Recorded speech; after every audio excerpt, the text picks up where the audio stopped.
Real men don't whine, she sneered before flying off to her beach vacation with her ex-boyfriend. But when she returned home, her keys didn't work, and his wife was waiting inside my house. What happened next shocked everyone who knew us. My name is Douglas Cameron, but folks call me Doug. I'm 62 years old, and until 3 months ago, I thought I had a pretty good life. 26 years married to Cheryl, a nice house in Katy, just outside Houston, and a comfortable retirement from my construction engineering career. I built bridges, roads, and foundations that'll outlast most of the people walking on them today. Solid work. Honest work. The kind that teaches you patience and precision. But apparently, that wasn't enough for my wife. The morning it all fell apart started like any other. I was in the kitchen making coffee, watching the news about another hurricane threat in the Gulf. Cheryl came downstairs dragging that expensive suitcase I'd bought her for our anniversary 2 years back. She was dressed in white linen pants and a blue top that made her look younger than her 58 years. "Coffee's ready," I told her, gesturing to the pot. Cheryl shook her head and grabbed her travel mug from the cabinet. "Can't. Ray's picking me up in 20 minutes, and you know how he hates waiting." Raymond Hudson, her old college boyfriend, who'd suddenly reappeared in our lives 6 months ago through some alumni reunion nonsense. The same Ray who'd called our house 4 times in the past week, always when I was supposedly in the shower or out getting groceries. "How long did you say this Galveston trip was?" I asked, trying to keep my voice level. Cheryl poured her coffee without looking at me. "Just a week, Doug. Ray's got that beach house, and we're going to discuss some business opportunities." Business opportunities. Right. Because Ray Hudson, who'd spent the last 30 years selling insurance in Oklahoma, was suddenly some kind of entrepreneur worth flying down to Texas for. "What kind of business?" I pressed. She finally turned around, and I saw something in her eyes I'd never seen before. Cold calculation. The kind that doesn't concern you. The words hit me like a sledgehammer to the chest. 26 years of marriage, and suddenly I was being shut out like some stranger off the street. "Cheryl, what's going on here?" "Really?" She sighed dramatically, like I was some tiresome child asking too many questions. "Nothing's going on, Doug. Ray and I are old friends catching up. But honestly, the way you're acting right now, it's embarrassing." "Embarrassing?" "Yes.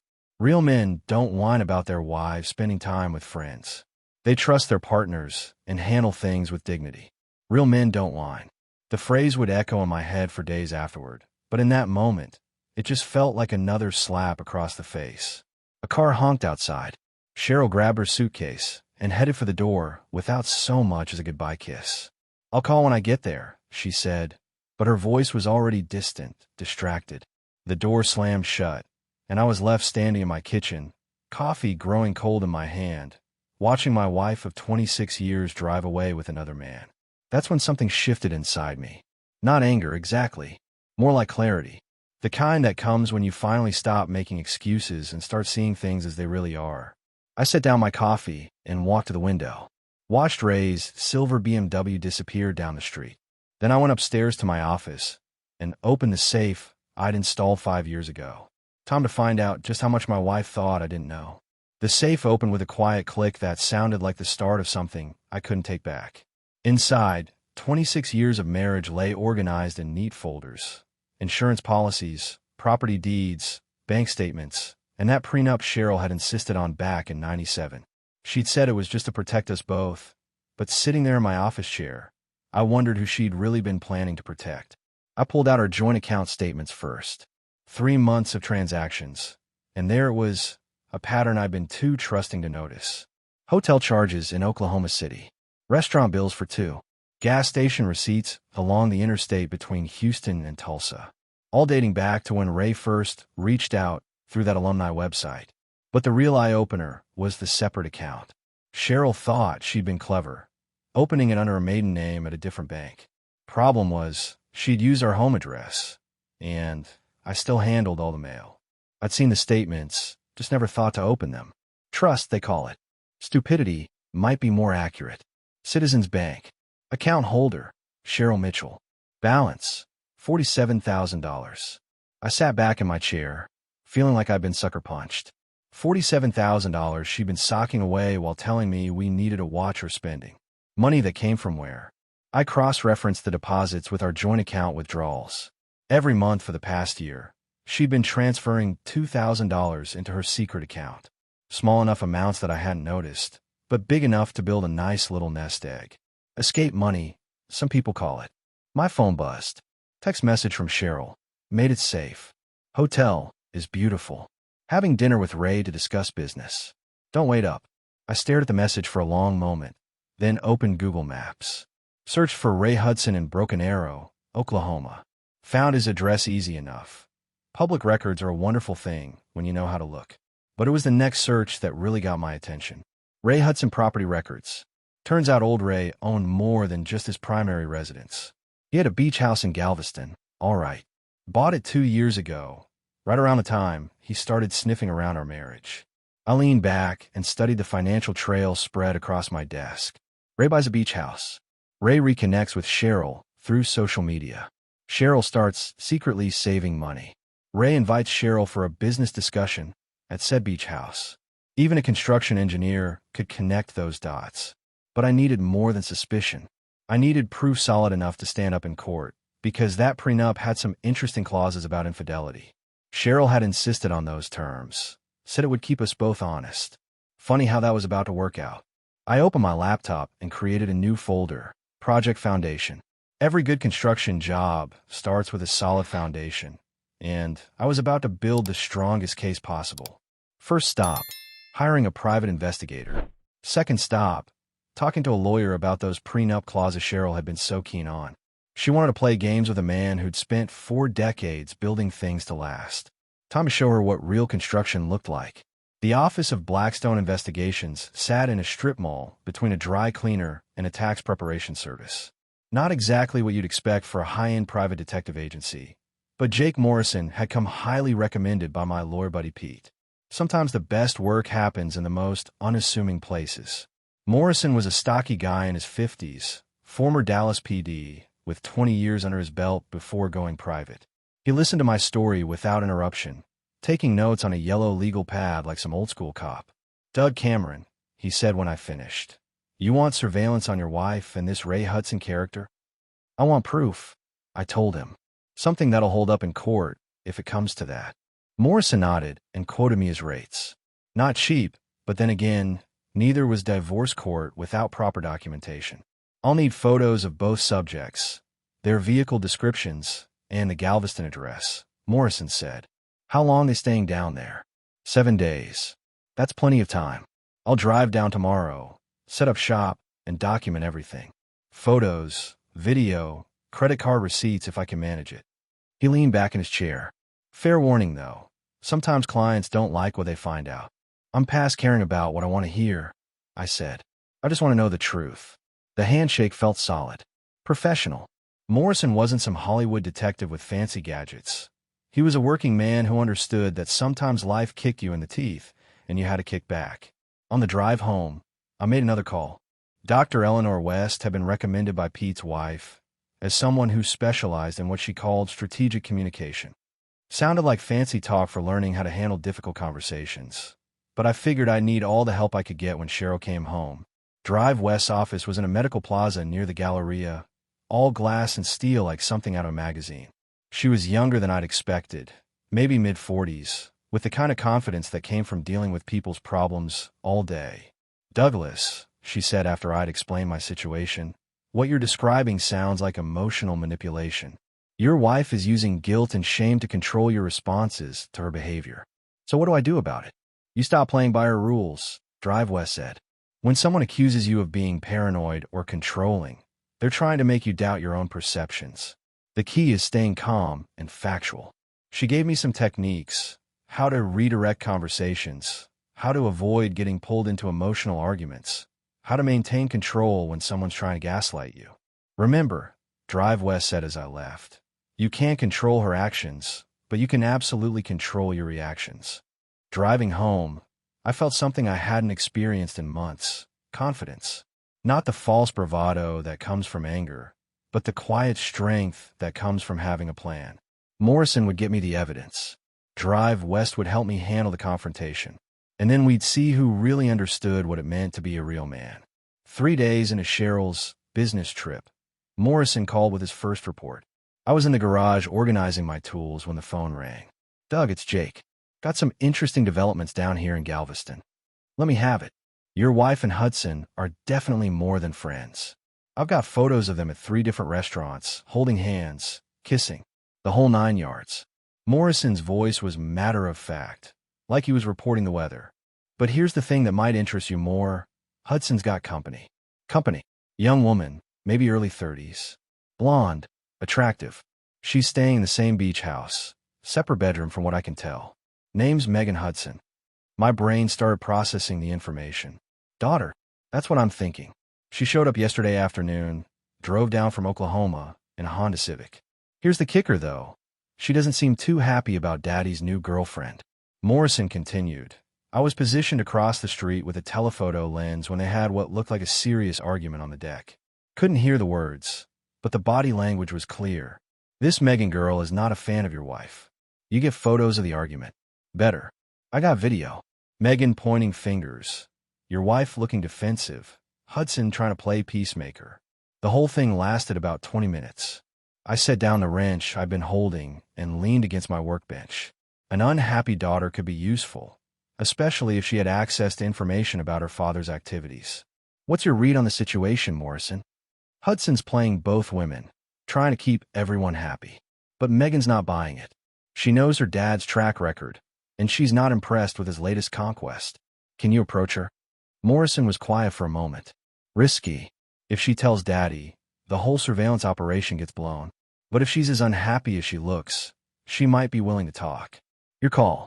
You're the professional. Give me another day to assess. If the opportunity presents itself naturally, I'll make contact. Sometimes the best intelligence comes from inside sources. After hanging up, I walked to my office and pulled out a yellow notepad. Drew a timeline of the past 6 months. When Ray first contacted Cheryl, when the secret account was opened, when the monthly transfer started. Now I could add Megan Hudson to the equation. Cheryl thought she was playing chess with a man who only knew checkers. She was about to find out that some of us have been learning strategy for decades. The foundation was getting stronger every day. Morrison's call came at 7 in the morning, waking me from the first decent sleep I'd had in days. Doug, remember that daughter I mentioned? Megan Hudson? Well, she approached me yesterday evening at a seafood restaurant down on the pier. I sat up in bed, immediately alert. She made contact with you? Walked right up to my table like she'd been planning it. Turns out she'd noticed me taking photos and figured out what I was doing. Smart girl. Instead of causing a scene, she sat down and ordered coffee. Morrison continued, his voice carrying a hint of admiration. She told me she's been dealing with her father's affairs for years. This isn't his first rodeo, if you catch my meaning. Apparently, Ray Hudson has a pattern of getting involved with married women, promising them the world, then moving on when things get complicated. What's her angle? She's tired of cleaning up his messes. More importantly, she's got access to information we couldn't get any other way. Bank records, text messages, emails between your wife and her dad going back months. I walked to my office and grabbed a pen. What kind of information? Financial planning discussions. Your wife's been helping Ray figure out how to hide assets in case his current wife files for divorce. They've been moving money around, setting up accounts in different states, the whole 9 yards. The betrayal cut deeper than I'd expected. Cheryl wasn't just cheating. She was actively helping another man defraud his wife. There's more, Doug. Megan brought copies of text messages where your wife talks about liquidating your joint assets and transferring the money to offshore accounts. They're planning to disappear together, probably to Costa Rica or Panama, where extradition laws are favorable. My grip tightened on the phone. They're planning to rob me blind and flee the country. That's exactly what they're planning. But here's the thing. Megan's willing to testify. She's also willing to provide documentation. Her father destroyed her mother's first marriage with his affairs, and she's not going to let him do it again. What does she want in return? Morrison was quiet for a moment. Immunity from prosecution for any financial crimes her father might have committed. And she wants assurance that when this goes to court, her testimony will help put him away for good. I thought about it. Megan Hudson was offering to hand me everything I needed to destroy Ray and protect myself from Cheryl's theft. The question was whether I could trust her. Set up a meeting, I told Morrison. Somewhere public, somewhere safe. I want to hear what she has to say directly. There's one more thing, Doug. Megan mentioned that your wife's been in contact with someone else, a financial advisor in Oklahoma who specializes in international transfers. They're moving faster than we thought. After hanging up, I sat in my office staring at the wall. Cheryl and Ray weren't just having an affair. They were running a sophisticated financial scam designed to steal everything I'd worked for and disappear without a trace. But they'd made one crucial mistake. They'd underestimated a father's daughter who'd spent years watching him destroy other people's lives. Now that daughter was ready to fight back, and she'd chosen me as her ally. The meeting with Megan Hudson took place at a Starbucks in downtown Houston, neutral territory where we could talk without worrying about surveillance from either of our targets. Morrison had chosen well, busy enough to provide cover, public enough to stay safe. Megan was younger than I'd expected, early 30s with blonde hair and her father's blue eyes. But where Ray carried himself with false charm, his daughter had a steely determination that reminded me of the young engineers I'd worked with who knew how to get things done.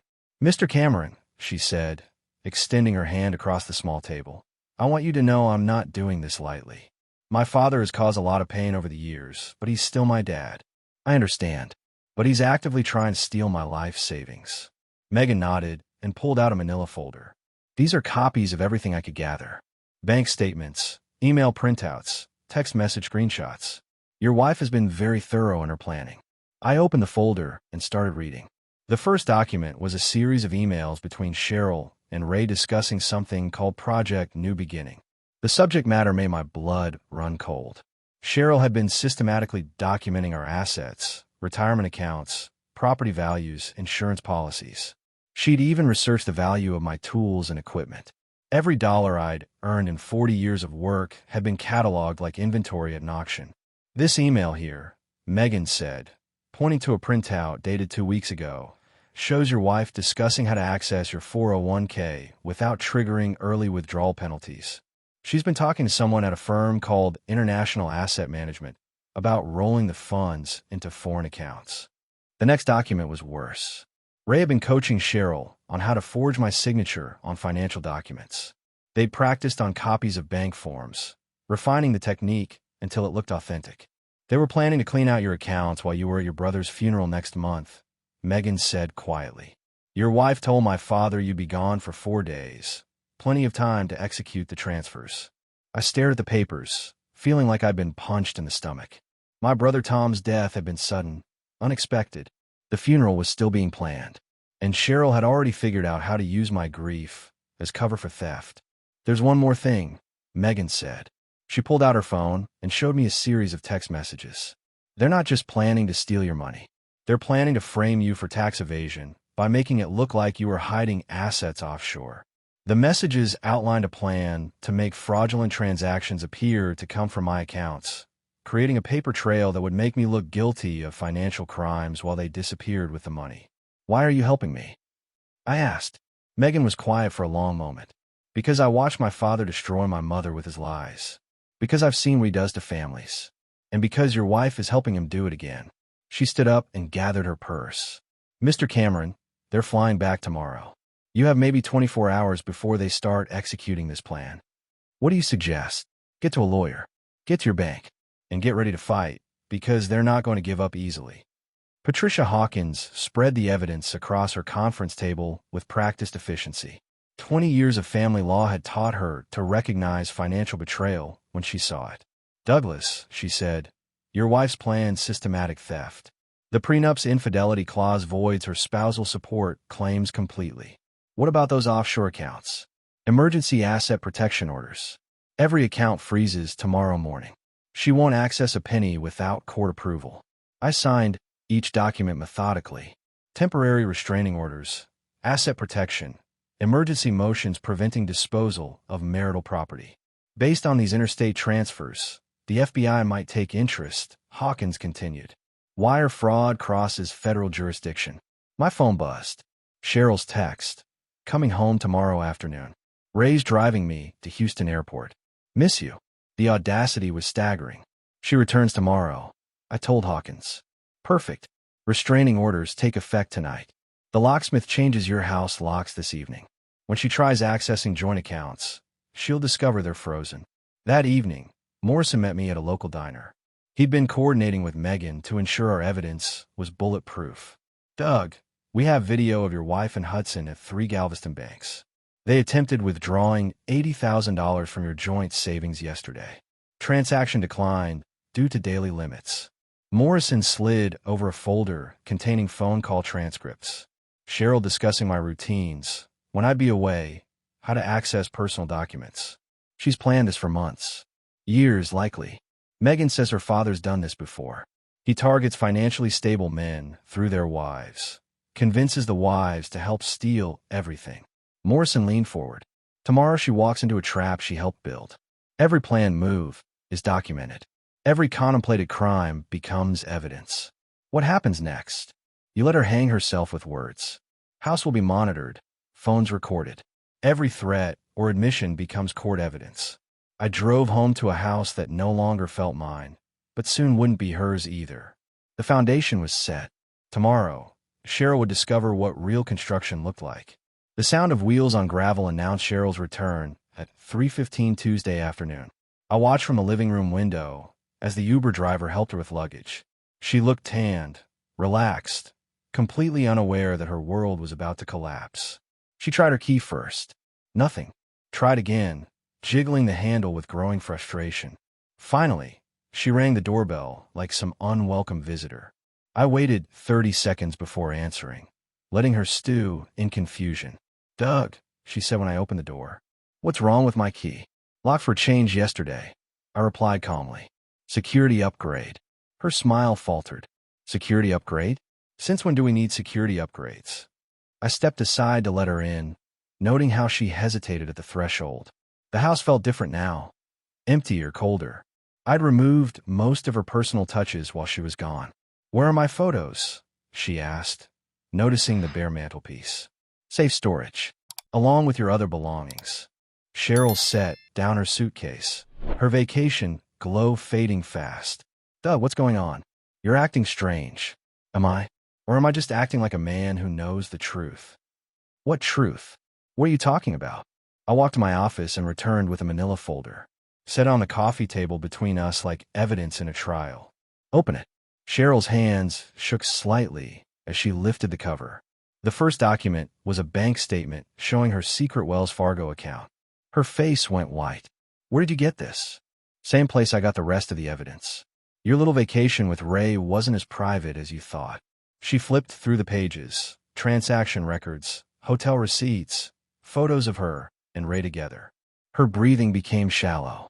Doug, I can explain. Can you? Can you explain why you've been planning to steal my retirement money and flee to Costa Rica? The blood drained from her face completely. We weren't. Real men don't whine, Cheryl. Remember? You were right. Real men take action. I stood up and walked toward the door. Your attorney can contact mine. You'll find their number in that folder, along with the restraining orders and asset protection documents filed yesterday. Doug, wait. This is all a misunderstanding. But I was already walking away, leaving her alone with the evidence of her betrayal and the sound of her own lies echoing in an empty house. Outside, Morrison sat in his surveillance van, recording everything for the court record. The trap had been sprung perfectly. The Harris County Courthouse buzzed with activity as our case was called. 3 months had passed since Cheryl's return, 3 months of legal maneuvering and federal investigations. Now it was time for the final confrontation. Cheryl sat at the plaintiff's table, looking nothing like the confident woman who'd left for Galveston. Her hair was shorter, grayer.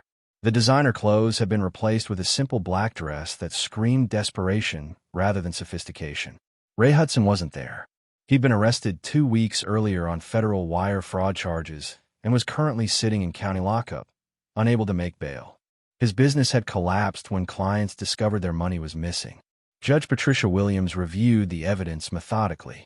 Bank records, surveillance photos, recorded phone conversations where Cheryl discussed forging my signature. The prenup agreement, with its ironclad infidelity clauses. Mrs. Cameron, Judge Williams said, "Do you have anything to say in your defense?" Cheryl's attorney whispered something to her. She stood slowly, her voice barely audible. "Your Honor, I made mistakes. But my husband has turned this into a vendetta that's destroyed my reputation and my future. A vendetta? I couldn't help myself. Cheryl, you try to steal my life savings. Judge Williams banged her gavel. Mr. Cameron, please remain seated. Patricia Hawkins presented the financial evidence systematically. The secret accounts, the forged signatures, the planned offshore transfers. Megan Hudson's testimony about her father's criminal enterprise and my wife's central role in it. Your Honor, Hawkins concluded, Mrs. Cameron violated the prenuptial agreement through documented infidelity and attempted financial fraud. Mr. Cameron is entitled to full asset protection and dissolution without spousal support obligations. The judge's decision was swift and decisive. Divorce granted. Assets protected. Cheryl received nothing except her personal belongings and mounting legal bills. As we left the courthouse, Cheryl approached me one last time. Doug, you've ruined everything. We could have worked this out privately. Real men don't negotiate with thieves, I replied. They press charges. Patricia Hawkins smiled as she gathered her briefcase. Douglas, you've just saved your retirement and your dignity. That's worth more than any marriage built on lies. 2 hours later, I sat on my back porch with a cold beer, watching the sunset paint the sky orange and purple. The house was quiet, peaceful, mine again. My phone buzzed. Text from Megan Hudson. Dad got 15 years federal prison. Mom's filing for divorce and keeping the house. Thank you for helping us stop him. I deleted the message and leaned back in my chair. Sometimes justice came slowly, but it always came eventually, especially when good people stopped letting bad people get away with everything. 6 months later, I was standing in my backyard supervising a concrete pour for new patio foundations when Patricia Hawkins called with a final update. Douglas, Cheryl's appeal was denied. The conviction stands: conspiracy to commit wire fraud, attempted theft, violation of fiduciary duty. She got 18 months federal prison, 3 years supervised release. I watched the concrete crew smooth the surface with practiced precision. What about Ray? 22 years. The judge wasn't impressed with his pattern of targeting vulnerable women and stealing from clients. Hawkins paused. Megan Hudson testified at his sentencing hearing. Very compelling victim impact statement about how his actions destroyed multiple families. And Megan? How's she doing? She's enrolled in law school at University of Houston. Says she wants to prosecute financial crimes. Hawkins chuckled. I'd say her father inadvertently created his worst nightmare. A prosecutor who understands his methods intimately. After hanging up, I surveyed my property. The new patio would be perfect for entertaining. I've been having dinner parties recently, hosting some of the neighbors I'd neglected during my marriage years. Mrs. Patterson from next door had become a regular companion, a widow who appreciated good conversation and honest intentions. Nothing romantic yet, just friendship with someone who valued integrity. The doorbell rang. UPS delivery, a package from Megan Hudson containing copies of her father's final sentencing documents and a handwritten note.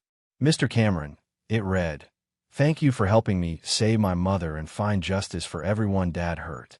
Some foundations can't be repaired, but new ones can be built stronger. Congratulations on your fresh start. I walked to my office and filed the documents in a folder labeled closed cases. The safe now contained new papers, property deeds with only my name, bank accounts under my sole control, investment portfolios rebuilt from scratch.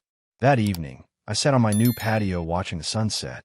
The concrete had cured perfectly, level and smooth, built to last decades. Sometimes you have to tear down a rotten foundation completely before building something better. Sometimes the demolition is the hardest part, but the construction that follows is worth every broken piece you had to clear away. I raised my beer toward the horizon. To foundations that last, relationships built on truth, and second chances earned through standing up for what's right. The house felt like home again. Finally,